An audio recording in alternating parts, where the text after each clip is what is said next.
Good morning. Welcome back to the 628 Dirt Rooster channel, where hobby beekeeping is a way of life. A way of life. And me and Bernard are about to start on a hive removal in an apartment complex, apartment building. Can't really see here, anything here. The hives around back. We're just comparing bee vacs for a minute and looking at materials. I brought some frame board because I think we're going to be cutting soffit out. There was a hive removed here years back, I'm guessing. It's plywood soffit overlaid with vinyl soffit, so if somebody pulled the vinyl down, cut a big hole in the plywood, never did fix it. Wherever we cut, we're going to fix back. Oh, I didn't know we repair. Oh, that's nice. Yeah. Thought we just tear it up and Well, leave. you know, we could do the brother-in-law price, so we just rip it open and go. Okay. And let them fix it. But yeah, I try to put it back and not leave a mess. Oh, okay. That's nice.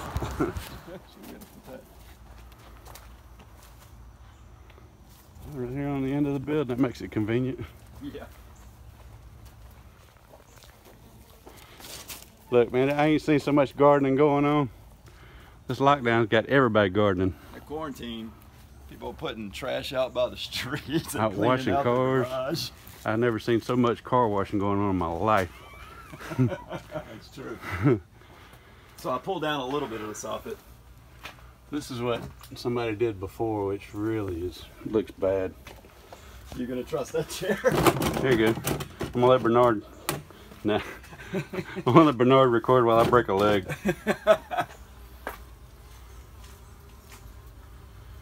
Looks like maybe some cable ran through there before. There looks like there's a spot where they drilled some mortar out. So anyhow, that's what jacked up work somebody did before. Man, they left a mess. Bringing in pollen. Got a real active colony. Healthy looking. Not even tapping us in the face yet. Can't look through here, but we're gonna stick a scope in that hole and make sure they're going up and not into the wall. And if that's where they are, I don't see any old comb marks here, so I really don't know where they were when they took them out before. I hope they weren't up high, but let's get some tools and take a look. All right, we just located on the FLIR right here. They're coming in about 16 inches inboard of that wall. We've got another this much space, and then you can't really see from up here, but I think the It's an overhang, huh? yeah, I think the roof angle's out a little bit. We might be reaching a few feet in, but we're going to try to take them from the soffit. You can see there's two staples right there. There's some little nail heads. You might be able to see little rusty nail heads in that soffit. That's where the joist runs, there and here. We're going to make one cut in this. I think we're going to come over one joist space in case they run from us. We'll open up from here to here. That's 3 joist space wide. That way if they go either side of the hive we're cutting out, we'll have easy access to them. And we're going to take this J-channel down at the cuts, and that way we don't have to cut this or that. We'll make one cut across it, pull it off, and we can put the same piece back in place with no extra framing work, which is what I brought those 2x4s in the back of my truck for. Saves a step and gives us a little extra working space. I don't have a pair of pliers. I do. I hear an air. It's the best tool ever, huh? I hear an aerator running. I wonder if they're raising tilapia next door. Are they? Yeah, that thing. That's Best tool clean ever, cuts. Yeah. God, my. This is a. Oh, that's the original Dremel. Yes, sir. This is a wood blade, and this is. I usually use something a little less aggressive like that for drywall, but we're getting set up with some hand washing water, and I just cut the soffit. We're about to pull it open. How much you want in here? Yeah, I'll stick halfway. I was like, I'm gonna stick that on the moat.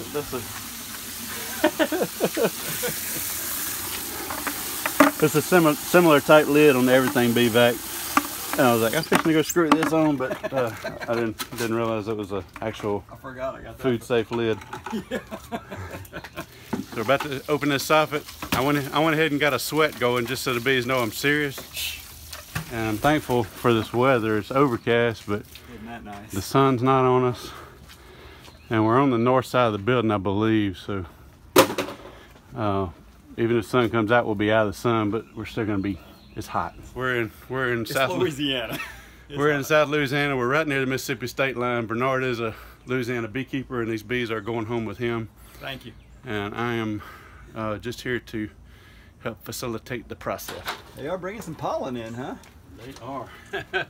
I went across that nail line. Somebody was air nailing over here. I need one of these. Right now I'm just making sure we don't have any friends coming out at us. Any rodents. Oh, those kind of friends. Yeah, we don't want to. You hate to pop a soffit open and have something run out at you.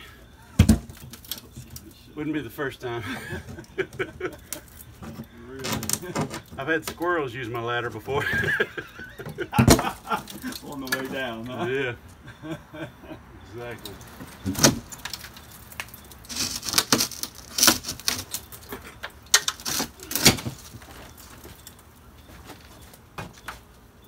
It's got trash all over the top of it. Okay. Oh, it's a nice, concise little hive, huh? Yeah. I expected it to be bigger, as much heat as they were putting off. It's still a good sized hive there. This is not a very old colony. It's probably been here about a month and a half. It looks like it does have some frameable comb, so we're gonna frame what we can and trash what we can't. Yeah, I cut along right beside the joist. I got some extra 2x4 material I can screw to the side of that though for a nail surface. I walked around here a while ago specifically for a queen clip, and all I did was took a drink of Mountain Dew, found a fun size Snickers on the ground, and went back around there. That one might work, huh? That'll work. Went back around there wondering what I came around here for. Yeah, I do it all the time. Do it. What a difference. Lots of hot glue all the way around here to hold some pieces of it. And I use the curves of the bucket to hold it, so then this can come all the way out if necessary. But that works. Well, we can regulate it with that anyway, so that'll be good. Well, as soon as we're done, we'll open it.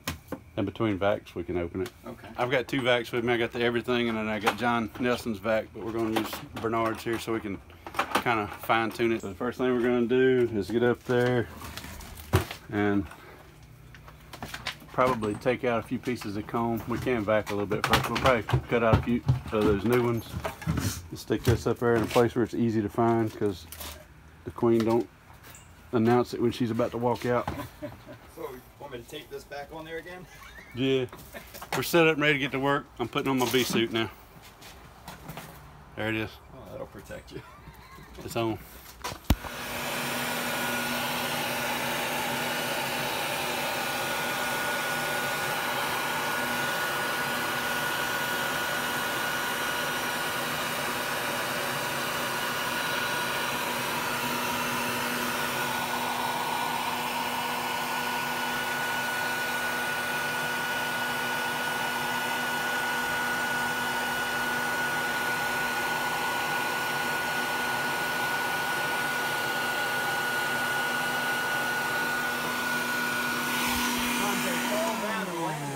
Would it help you at all if we cut that end at an angle? I think so. I think so. Right now we're testing the vac, getting the hose set up. We're about to cut this at more of an angle. We've been using the straight pipe, but we're up in at an angle anyway, so it's a little difficult, and it's a thicker hose, so it's a little difficult to try to bend it around real easy. We're saving combs right here. We're about to be in a honey flow with a few different plants. During a dearth, you wouldn't want to be framing this and leaving it up like this, because you're just attracting everything from the neighborhood, and you have to deal with that too. But right now we can do that. There's plenty in bloom out there for them right now, so they're on that. They really won't pay much attention to what we're doing right here. Think we need to go more? No, that'll work. So what we're doing to regulate vac pressure on this is just sliding this little door, vent door on the side, just cracking the edge of the vent door. And it looks like we're working slow, but that's kind of what you want, because this inlet and this bucket head is so small.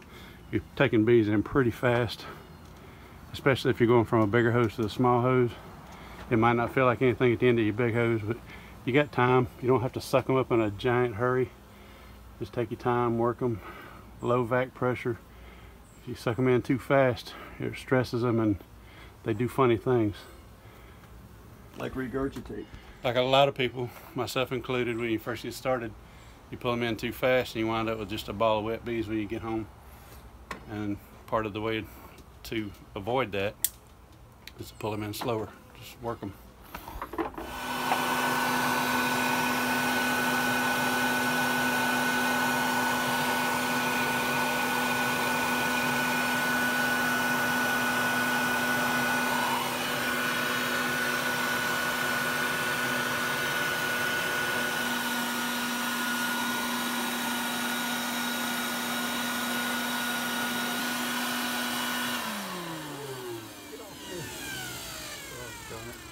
Choose your weapon. I think they all know somebody got me. Smoke! Smoke.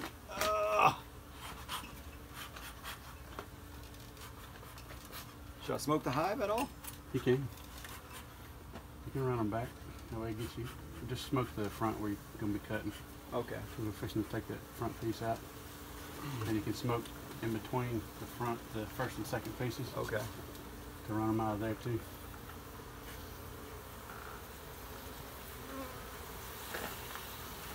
Ooh, yeah, they don't like that noise. Oh. This would be my choice. Spatula. Okay. I don't care anyway. No. Whatever's easier for you. I'm thinking the spatula, but I'm gonna go with this since that's what you use first. Yeah, just try. Just the angle or it's yeah, I like the angle. Oh, I see what you're saying. That angle actually might be better.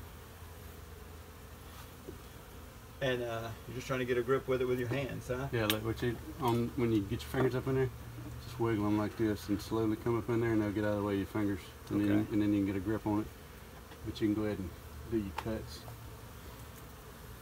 Just slowly wiggle your fingers up behind it. You ain't got to be in no hurry. So.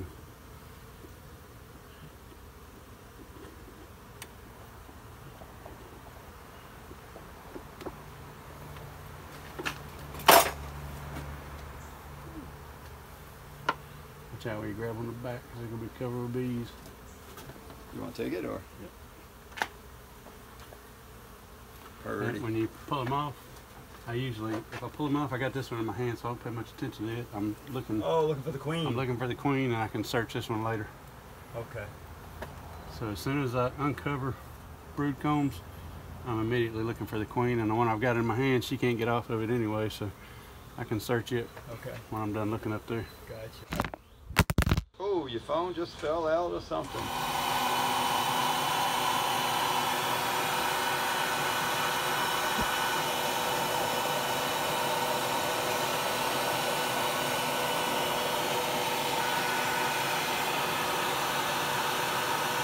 Is that technique all right where I'm kind of touching it like that, or you don't like that? I sweep them down. Oh, you sweep them down, kind of like, yeah, like that? Yeah.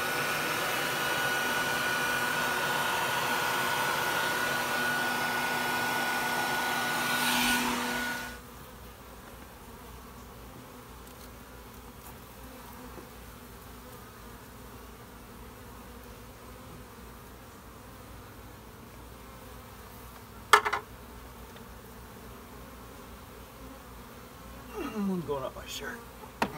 Out there, buddy. If it's going up, it's not sweat. Yeah, good point.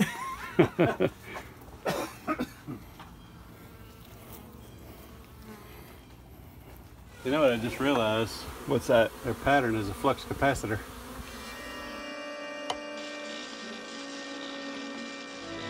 It worked! It worked! I don't know if I'm supposed to laugh. I see. Yeah. I see it now. I see it now.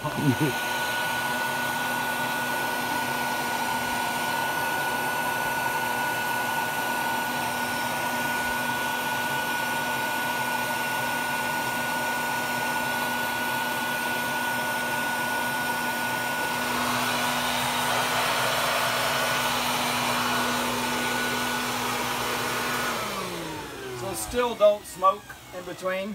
Or what? Nah. You think I should cut it here, or you want to try to flatten that out? Either way, it doesn't matter. I would try to flatten it out just because if you cut, you're going to have honey running. Okay. But it's not going to be much, so either way. And we've got enough honey in the box. If you want to take that honey off, we can.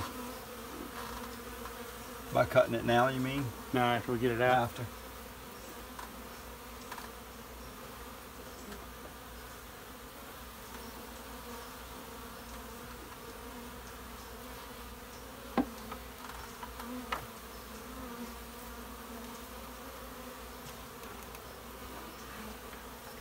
Again, I forgot to look for the queen.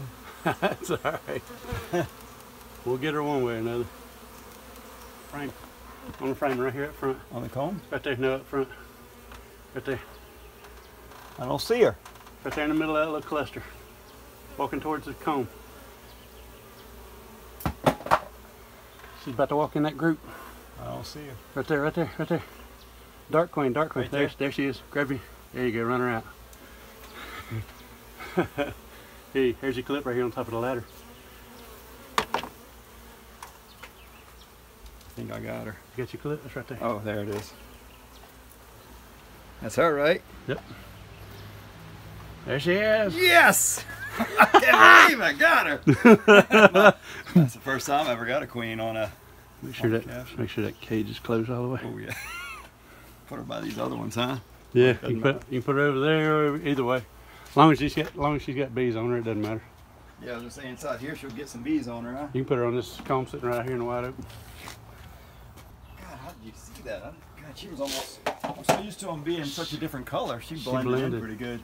She blended. Now we can just back. Okay. We don't gotta be careful no more.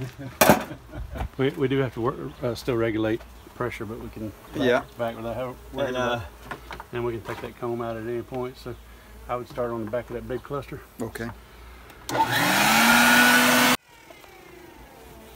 We're down to the last of it. We've been sitting for about 15 minutes just letting them cluster up because we had them scattered pretty good. There's a framing block about 1.5 feet or 2 foot past the wall. I don't think you can see it from down here. That's as far as they can go back. And we're doing pretty good as far as none of them running from us. Both sides are clean. This is all of our bees. We're about to vacuum them up, cut these last combs out, and take them and set them up further into Louisiana, further into gator country. This is what we've got so far framed up. And the queen's riding in the cage. We don't have any bees to speak of on these. There's a few here and there, but we're gonna fix that situation in just a little bit.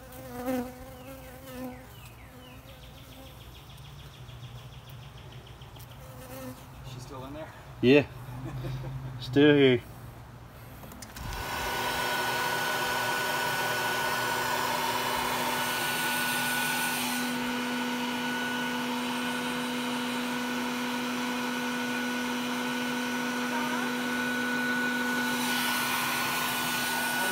How was that honey? It's so good. Oh my God. I'm about to go make some toast right now.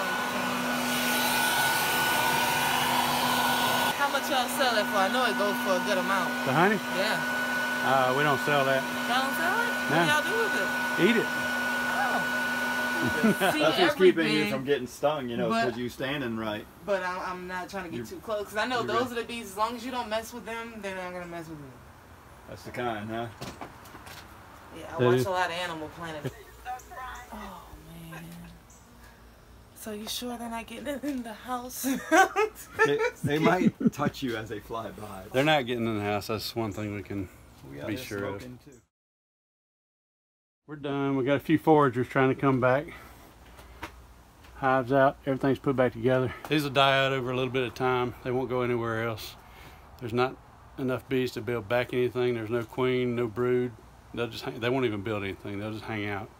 If we left a big cluster, they would start building comb, but they'd run out of energy and die off because there's just nothing for them. We're probably, from what I can see, 10 bees maybe that we're leaving behind right now. Really not much of anything else coming back. We're not far from swamps, pretty close to, what river is that over there? Pearl River. A lot of wetland around here, plenty for them to forage. So they do really well over here. That's why you see Mr. Ed pulling all those big hives, because he's in the swamps all the time where he lives. All right, we wrapped up that removal. There's our back bucket full of bees. Doing well. I'm gonna set them up over here on this stand. But look at this, man, that thing's busy. We're fixing to have to check this one out, see what's going on here.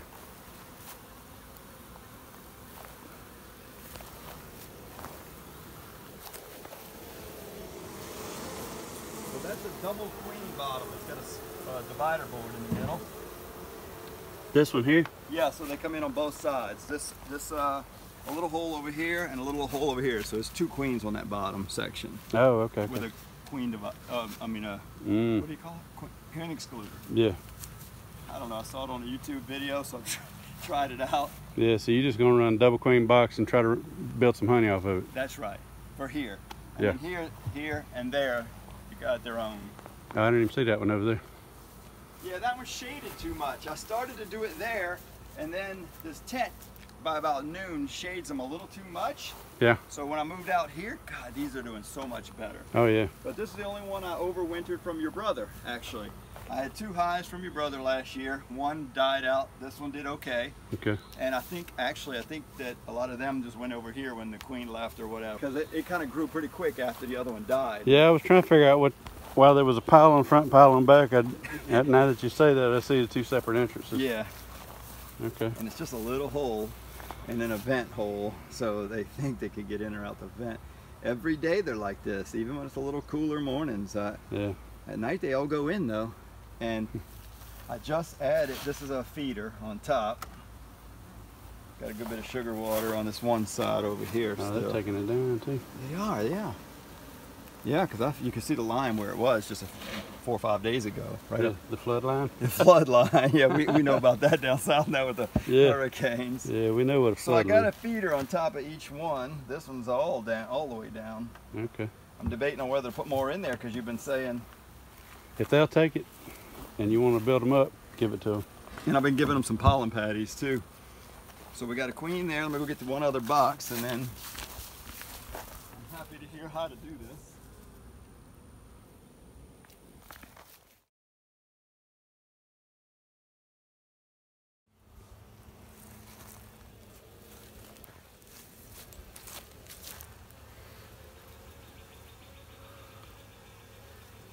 There's my little swarm from last night, another little coconut swarm.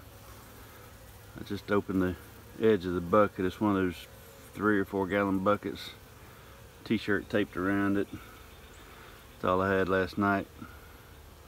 I'm introducing them to a box with some old brood comb in it. Expecting them to start walking any minute.